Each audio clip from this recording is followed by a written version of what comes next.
Yo no quiero vivir 250 años más. ¿Por qué no? Porque me trataron de ladrón. A un soldado se le puede decir que es un asesino, pero no que es un ladrón. Pero robaste, ¿o no?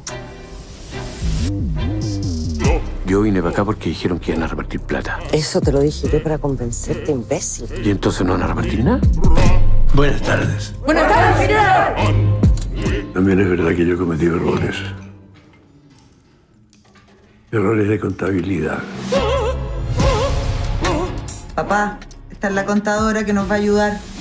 ¿Es de confianza? Totalmente, familia militar. Estuve estudiando su caso judicial. Dice que usted ordenó el asesinato y la desaparición de miles de chilenos. Yo, También hay dinero mal habido. mis hijos no saben trabajar y yo no quiero que se mueran de hambre. Claro. Pero no vaya a pensar que yo soy un ladrón. No. Lo he visto muy enamorado de una joven contadora francesa. Existen las criaturas del diablo que no tienen alma.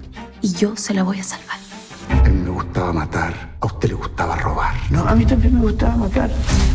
Usted y sus hermanos estuvieron presos por malversación de causa. Fuimos presos políticos. Todos los generales que ganan guerras tienen derecho a saquear. Por supuesto. El ejército de Chile me enseñó como un valor el acto de la tortura. ¿Alguien se metió en su maleta? Trajo estacas y martillos de plata. Si los matamos nosotros.